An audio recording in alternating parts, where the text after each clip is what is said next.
I am Saiba Parvez. I studied class 10 in Madam Girls International School, Madam Nagar. माफ करना सहीबा जी, ये आप क्या उल्टा बनाकर रखती हैं?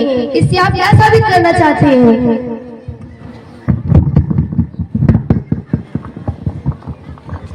क्योंकि यही हुलिया बनाकर रख दिया है लड़कियों का समाज में। यही सच्चाई जिसे अंदर और बहरा समाज ना तो देखना चाहता है और ना ही सुनना चाहता है। आप लोगों को मेरे चेहरे पे लगे इस काली का मजाक उड़ाने का मन कर रहा होगा, मुझ पे हंसने का मन कर रहा होगा, हंसी।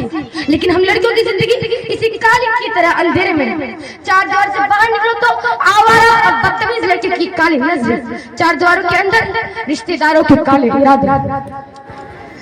अगर किसी से प्यार हो जाए तो हमारा परवरिश काला, अगर किसी मर्द या लड़के पर उंगली उठा दो तो हमारा चरित्र काला। समझ नहीं आता हम लड़कियां जाएगा इस काले से कैसे बचे? बताइए, लड़कियों की अगर शादी न हो तो समाज के ताने ताने सुनने पड़ते हैं, अगर शादी हो गई तो दहेज का काला से सामने आकर आ जाता है। एक बार शादी हो गई तो मर्जी कभी नहीं, बंद कमरे के अंदर पति का काला अधिकार, बेटा न जन्मे तो उसके घर से निकाले जाने का काला डर। सच तो यह है कि मेरे चेहरे पर लगे इस काली से ज्यादा डर अंधेरे में हमारा भविष्य, हम लड़कियों का भविष्य हर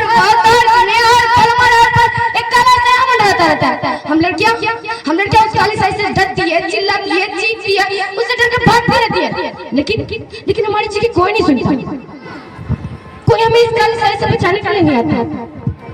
पर एक दिन हम लड़कियां इसी काली के साथ जीते जी रुख से जाती है और तब सिर्फ तब हमारे नसीब में आता है सफेद रंग।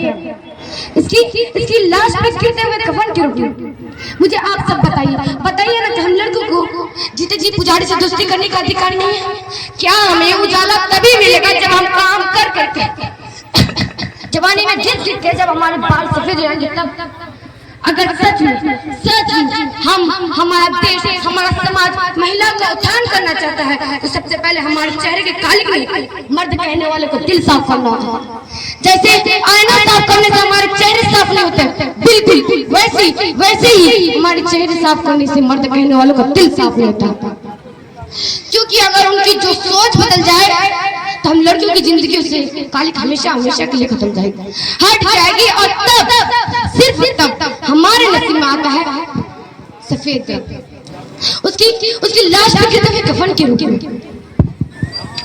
क्योंकि अगर उनकी जो सोच बदल जाए तो हम लड़कियों की जिंदगी से काली हमेशा के लिए खत्म जाएगी।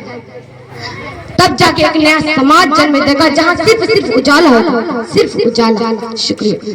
ये सीरिया उन्हीं को मुबारक जिसे छत पर जाना है, ये सीरिया उन्हीं को मुबारक जिसे छत पर जाना है। हम तो आसमान की आरज़ू रखते हैं, हमें अपना रास्ता खुद बनाना है। शुक्रिया।